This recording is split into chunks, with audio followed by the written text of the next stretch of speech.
یہ لا الہ الا اللہ کے کیا مزے ہیں یہ تو کرنے سے پتہ چلتا ہے نا۔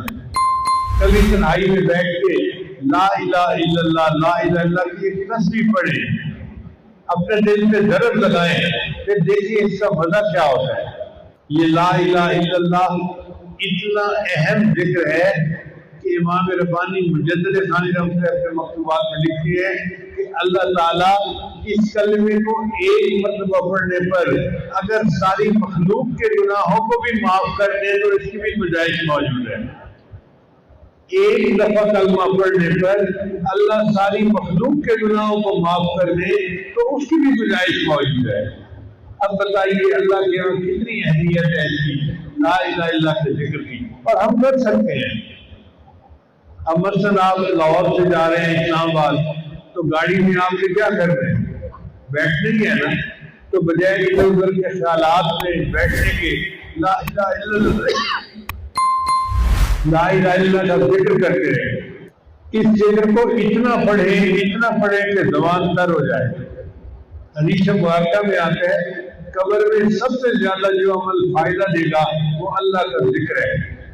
جو بندہ دنیا میں اللہ کا ذکر زیادہ کرتا ہوگا اس کے لیے اللہ تعالیٰ قبر کو جنت کا باغ بنا رہے ہیں۔ جنید بغدادی رحمۃ اللہ علیہ اپنے وفات کے بعد خواب میں نظر آئے، کسی نے پوچھا حضرت قبر میں کیا بنا؟ فرمانے لگے کہ میرے پاس ان کے نکیر آئے تھے اور آ کر مجھ سے پوچھنے لگے میں رب ہوں، تیرا رب کون ہے؟ تو آپ نے کیا جواب دیا؟ کہنے لگے میں نے ان کو جواب یہ دیا کہ میں نے زمین کے اوپر پوری زندگی اپنے رب کو یاد کیا ہے، اب قبر میں آ کے میں اللہ کو کیسے بھول سکتا ہوں؟ اور جی گسامی رحمۃ اللہ کسی کو خواب میں نظر آئے حضرت قبر میں کیا بنا؟ فرمانے لگے کہ مجھ سے منکر نکیر نے پوچھا من ربک، تیرا رب کون ہے؟ تو میں نے جواب دیا میرا رب وہی ہے جس نے فرشتوں کو حکم دیا تھا کہ آدم علیہ السلام کو سجدہ کرو۔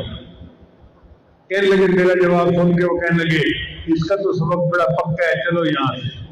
شیخ عبدالعزیز رحمۃ اللہ کے بارے میں بھی ایسا ہی واقعہ ہے، کسی کو خواب میں نظر آئے، اس نے پوچھا حضرت قبر میں کیا بنا؟ کہنے لگے منکر نکیر نے پوچھا تھا من ربک، تیرا رب کون ہے؟ تو میں نے انہیں جواب دیا کہ دیکھو تم عرش سے لے کے نیچے قبر میں آئے ہو، کروڑوں میلوں کا فاصلہ طے کر کے تم رب کو نہیں بھولے، میں زمین سے 6 فٹ نیچے آ کے رب کو بھول جاؤں گا؟ کسی نے رابعہ بصریہ کو دیکھا، پوچھا آپ بتائیں قبر میں کیا بنا؟ فرمان لگی منکر نکیر آئے تھے، پوچھنے لگے تیرا رب کون ہے؟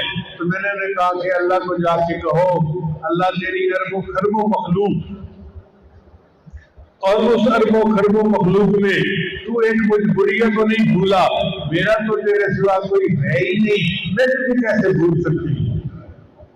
تو جب یہ کیفیت دل میں آ جائے نا کہ اللہ تیرے سوا تو میرا کوئی ہے ہی نہیں، تو پھر بندے کا اللہ سے تعلق صحیح بنتا ہے۔ اس لیے ذکر کو کثرت کے ساتھ کریں کہ اللہ تعالیٰ کی یاد ہمارے دل میں بیٹھے۔